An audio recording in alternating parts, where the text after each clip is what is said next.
In this section, we would be learning about two particles. The first one is something related to subject, and the second one is one which modifies the noun. So let's start by looking at the following examples. Hari is an Indian. Raji is an Indian. Let's write these two sentences in Japanese first. Hari. Writing this in katakana, Hari, and by now you know that whenever you are addressing to some other third person, it should be done along with the name suffix, and in this case I'm going to be writing the name suffix as san. Remember what are the other name suffixes we've just learnt? San, kun, chan, and sama also. So out of them, the most frequently used one is san. Hari-san, and Indian.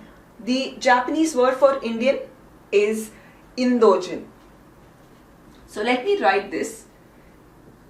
Indojin. Can you try framing out the sentence now? Hari-san, Indojin. It's the same, N wa into this form. So Hari-san wa Indojin this. Coming to the next sentence. Raji is an Indian. Raji. I'm writing that in katakana.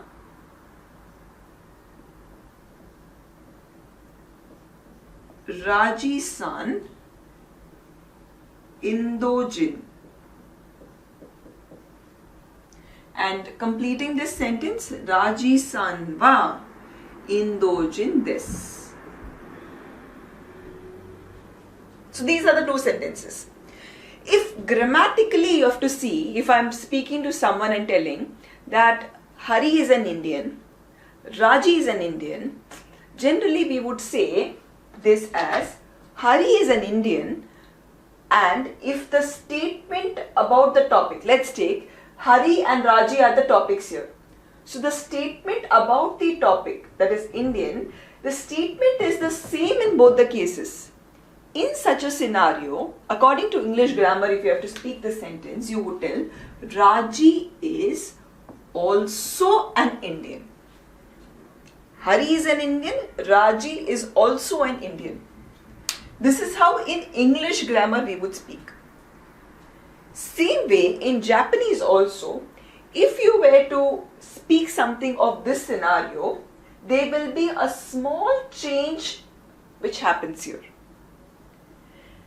Now, the change here is going to be in this particle, which is the va particle, the particle which is for the topic. In the first sentence, it remains unchanged.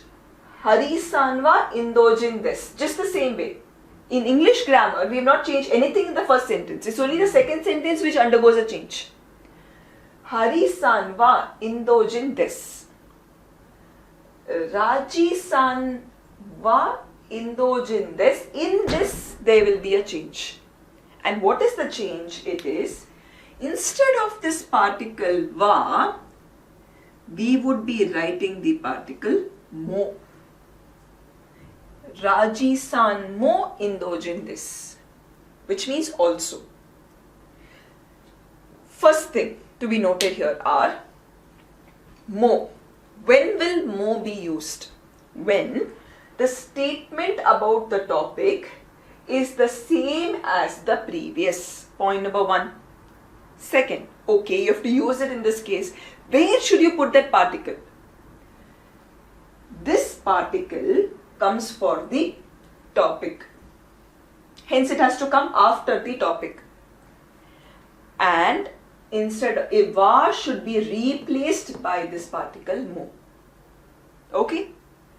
Third thing, mo will never come in the first sentence, it will only come in the second sentence. Clear? Let's see how much you've understood. Coming to using the same principle for this. My father is a doctor. My mother is a doctor. Let's first just write these sentences in Japanese without considering that also, mo, nothing of that sort. No rule applied here. My father is a doctor. Since you are yet to build your vocabulary, my father. Father, the Japanese word is chichi. Chichi. If I am telling it is my father, the word is chichi. But if I am referring to someone else's father, the word is not the same. There is another word for it. It is oto-san.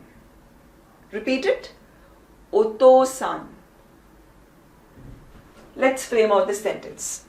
My father is a doctor. So my father, the word is chichi. Doctor, the word is isha. Isha.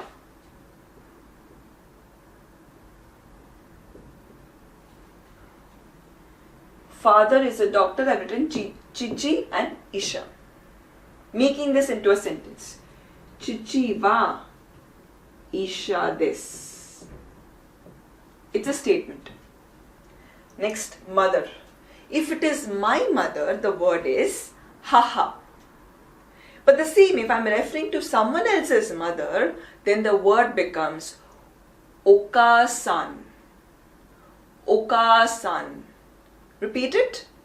Oka-san. So let me write this now. It's my mother, so I'm writing haha.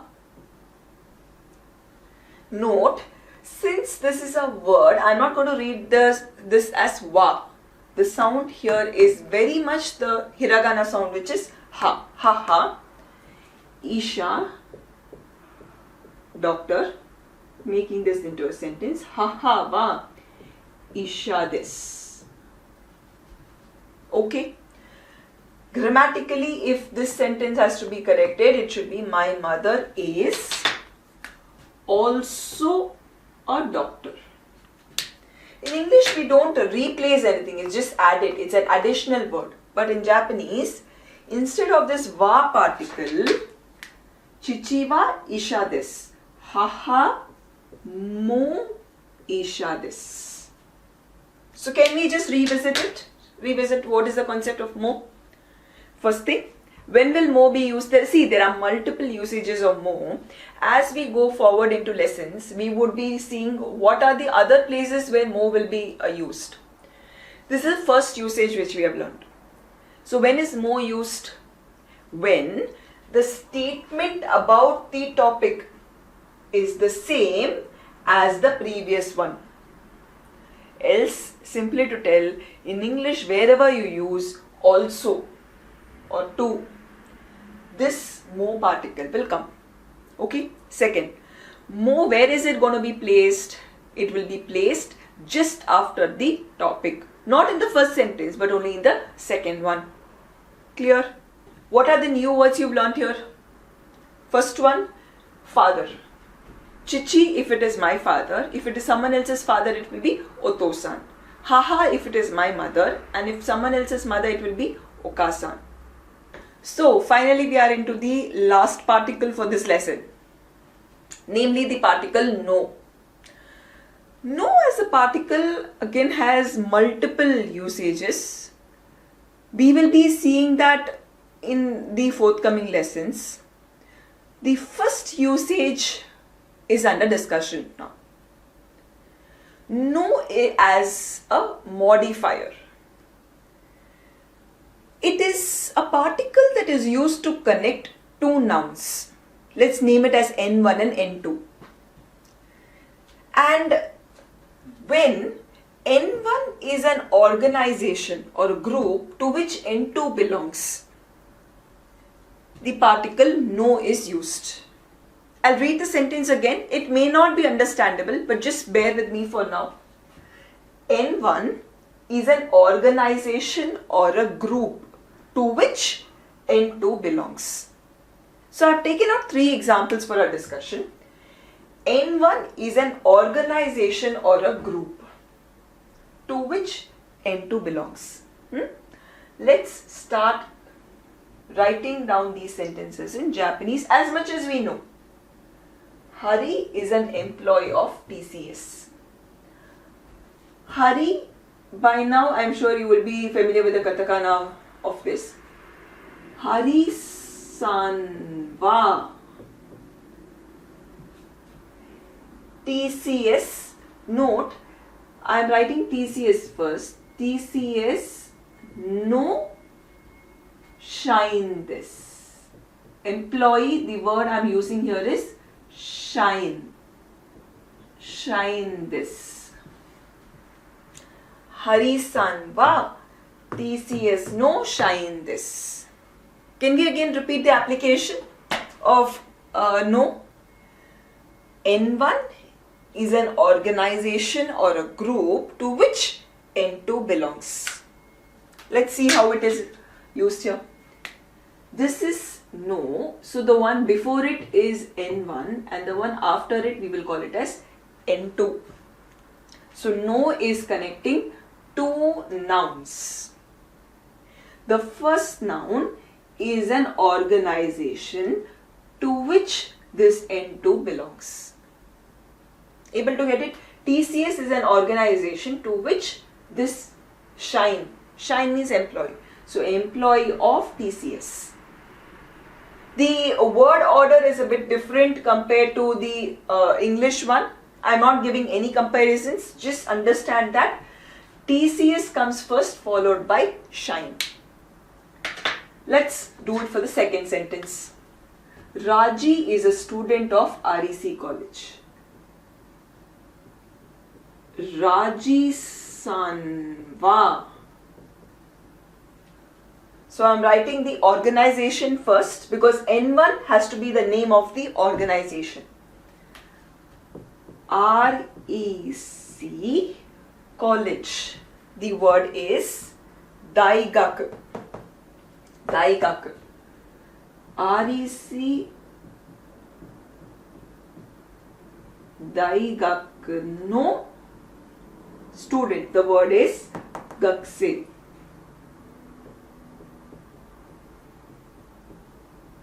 Gakusei desu.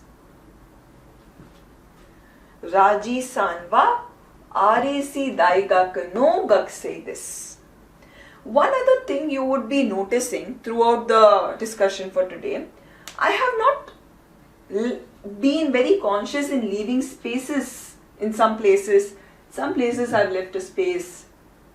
Actually, Japanese script, you don't leave space between words, unlike what you do in English. You can just write this without any spaces at all.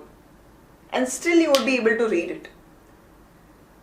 It's just by practice. There is no difficulty or confusion even if you don't leave space between the words. The last one, let's try. I. What is the word for it? Watashi. So, watashi wa. What is the organization or the group name here? IIT College. So, I'll write IIT Daigaku no professor or teacher. The word is sensei. Repeat it. Sensei. Sensei. IIT Daigaku no sensei desu. Sensei desu. Watashi wa IIT Daigaku no sensei desu. So, again, going over the role of no. No is a particle that is used to connect two nouns, wherein N1 is an organization or a group to which N2 belongs.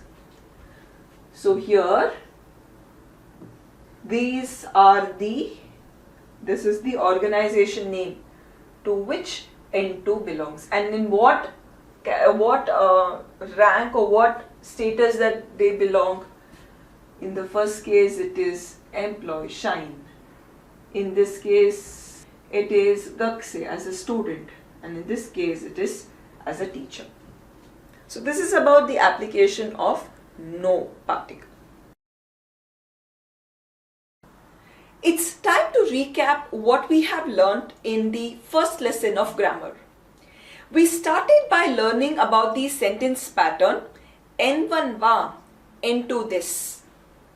In this context, we got introduced to two things. One, the topic marker wa and the copula this.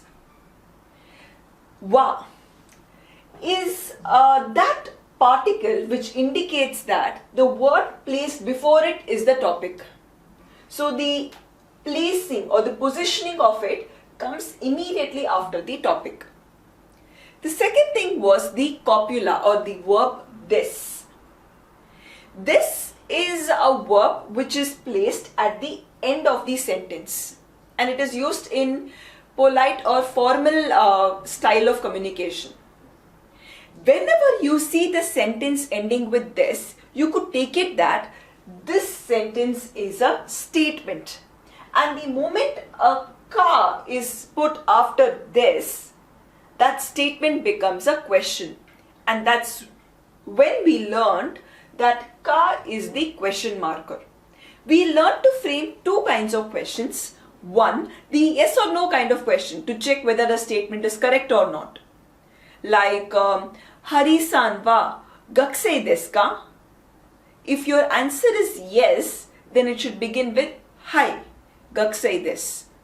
And if your answer is no, then it would be Iie, gakusei ja arimasen. Where did we learn this conjugation? We learned it under this, that there are two ways or two tenses in which this conjugates. Non-past and past. Past we have still not touched upon, but non-past we have covered that it conjugates this way. And the second question type which we had learnt was about questions with interrogatives, where it was the placing of the ka and the interrogative was N, va, and then interrogative comes, and finally it ends with ka. Two interrogatives we've learnt. One was this none, what, and who, the word is dare. None, if you want to ask someone's age, you could ask nan sai desu ka? Sai represents age, and what is your age? So nan sai. Or for example, Hari-san wa nan sai desu ka?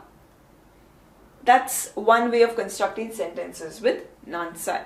The next three things which we had covered was the name suffix called san.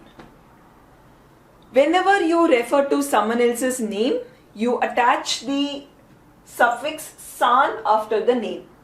This is to be used with any other person's name, but not your own name. Keep that in mind. The next two particles were mo and no. Mo is a particle that is used along with the subject or the topic.